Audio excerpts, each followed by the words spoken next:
Good morning everyone. Today in this video we are going to discuss about the formation of urine, and before starting the topic you have to know what is the functions of the kidney. The human beings are having two kidneys, one is right side and one more is left side, and it is a bean shape, and also it is playing different roles, and the main function is it filters the blood plasma and also eliminates the nitrogenous waste products from the blood, and it can able to returns useful chemicals to the blood and regulates the blood volume and pressure, and it can able to regulate the osmolarity of body fluids, and it can able to secrete some type of hormones like renin, angiotensin and aldosterone and vasopressin, and also it can able to secrete the erythropoietin to control the RBC count and regulates the PCO2 and acid-base balance and detoxifies free radicals and drugs. And the main function is eliminates the waste products from the blood with the help of nephron. The nephron is a structural and functional unit of the kidney, and each kidney is containing approximately 1.3 to 1.8 million of nephrons. The nephron is also called as uriniferous tubules, and this is the responsible for the formation of the urine. And next we will see what is the process for formation of the urine, or what are the steps of the formation of the urine. And this formation of urine is happening in the 4 steps. The first step is glomerulofiltration, and the second one is tubular reabsorption, and third one is tubular secretion, and last one is concentration of the urine. These are the 4 steps our urine is going to be formed in the nephrons. And coming to this picture, very clearly you can see in this picture here, there is a cup shape structure is called, it is called as Bowman's capsule. Cup like structure is present here, it is called Bowman's capsule, and inside of the Bowman's capsule there is a glomerulus will be there.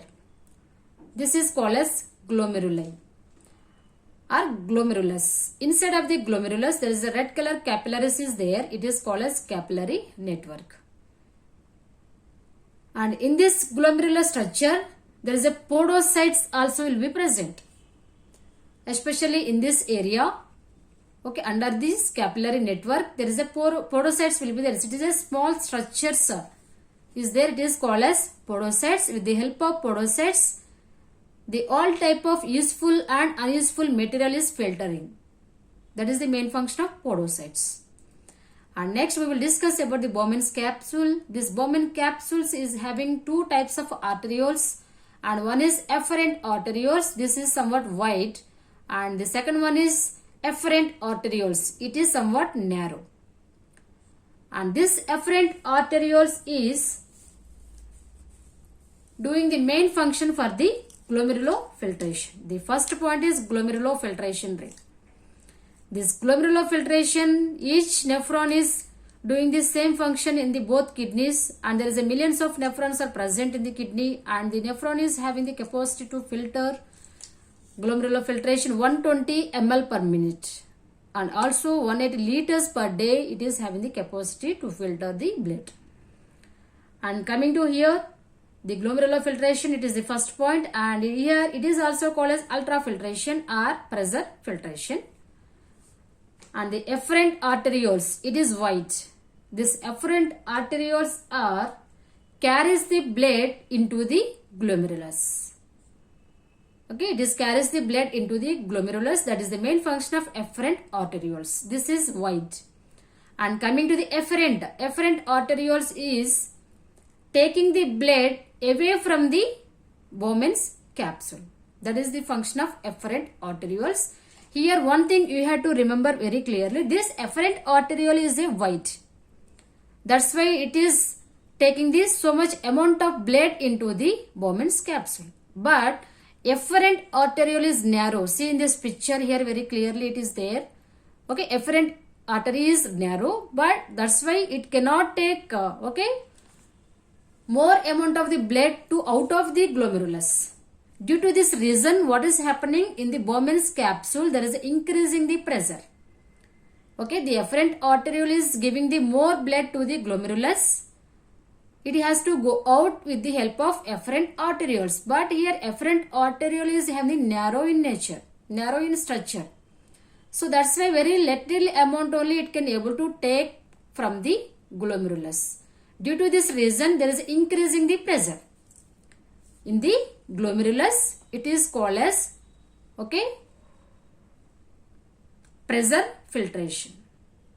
Due to this reason only, the blood is going to be filtered.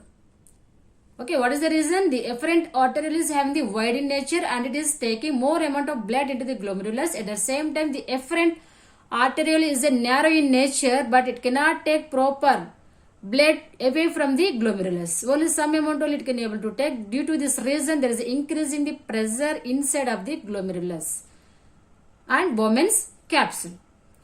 And also inside of this glomerulus and the basement membrane also will be there, and here podocytes also will be there. This podocytes is a tiny structures is present in the Bowman's capsule, and it can able to filter the blood, and it can able to allow the all type of waste materials and useful materials from the Bowman's capsule to the next part. That is called as ultrafiltration or pressure filtration. This is about the first point, that is glomerulofiltration. And the second step is tubular reabsorption. This is the Bowman's capsule, and in the formation of urine and the nephron, the second part is called as tubular reabsorption under the proximal convoluted tubules. It is also called as PCT. This is the part is called as PCT. Now in this area, already the blood is filtered, all type of useful materials and non-useful materials also coming out into the tubules. And this is called as primary urine. This is only primary urine. It is not a complete urine. Why? Because inside this, also having useful materials and non-useful materials also it is having. And this useful materials has to go for reabsorption process in the tubules.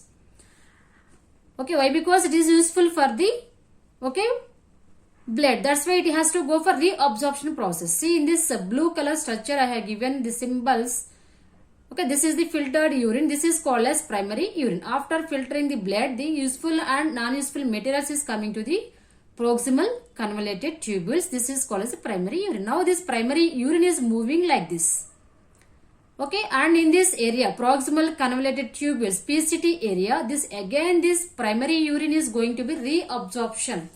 Why? Because inside this first primary urine, so many useful products also is there, like glucose, amino acids, fatty acids, and potassium, sodium ions, and vitamins. These all are the useful materials also present in the primary urine. That's why these tubules, especially proximal convoluted tubule, is having responsible for reabsorption of the all type of useful materials in the tubules. That is the main function of proximal convoluted tubules is doing here, and with the help of capillaries.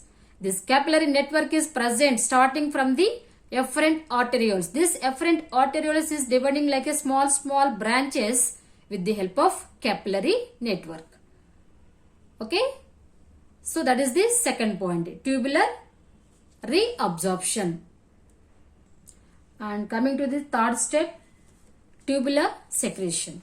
Tubular reabsorption takes place in the PCT. PCT is nothing but proximal convoluted tubules. What are the useful products also going to be reabsorbed with the help of capillary network from the efferent arterioles, like glucose, amino acids, potassium, and fatty acids, and some types of vitamins also useful for the body. That's why it is having reabsorption in the place of PCT. And next, this primary urine is moving like this into the loop of Henle. This is the U-like structure is called as loop of Henle. In this loop of Henle also, again this useful products and non-useful products also going to be reabsorbing. And also some type of hydrogenous, means water also having the reabsorption in this place, loop of Henle. And next, this urine, primary urine is moving to the next part, that is called as distal convoluted tubules, DCT. Here one more thing you have to remember here, the PCT is reabsorbing the primary urine, what is the useful products, and the DCT is secreting the what type of waste products is there. Okay, PCT is reabsorbing and DCT is reabsorbing also, and also it is secreting the what type of waste materials from the blood like urea, uric acid, creatinine and creatinides and extra ions. It is able to be secreting from the urine, and also it can able to absorb the water also here. More water, extra water also going to be absorbing in this place in the DCT, distal convoluted tubules. And this is the third step. And coming to the fourth step, this is the collecting duct. Okay, the fourth step is called as last one, concentration of the urine. Now in the collecting duct, the extra water also going to be absorbing again, and so whatever is remaining water is, it is forming like a urine and it is going out. Okay, that is the main function of collecting duct here. Okay, in this collecting duct already the extra water is going to be absorbing and remaining waste products is present in the urine. That amount is going to be releasing through the external environment. And this is the fourth stage, is called as concentration of urine. So what is the meaning of concentration of urine? When the person is taking more amount of water, there is no need to secrete the vasopressin. The vasopressin is mainly useful for to secrete the urine outside. And the brain is sending impulses to the pituitary gland, that this pituitary gland is releasing the vasopressin in the situations when the person is taking less amount of the water. And one more thing is diluted urine. Diluted urine means when the person is taking more water, it is and passing the urine, it is called as diluted urine. Means the less taking of water is passing concentrated urine, and the more taking of water is passing the diluted urine. In this diluted urine, no need to secrete the vasopressin. There the person is no need for vasopressin. They are not depending upon the vasopressin. Why? Because already they are taking plenty of fluids, and the urine flow also normally it will be there. But the persons are not taking proper water content in the body. There is a chance there is an increase in the secretion of the vasopressin. They need vasopressin help to pass the urine. Okay, that is called as concentration of the urine. Okay, maybe there is a decrease in the vasopressin hormone, maybe leads to diabetes insipidus in the future. Okay, this is about the formation of urine. I hope you all are understand about the formation of urine, and this is only examination purpose. Superficially I am explaining this. Okay, next video we will see in detail explanation about the kidney and structure of the nephron and formation of the urine. Thank you everyone.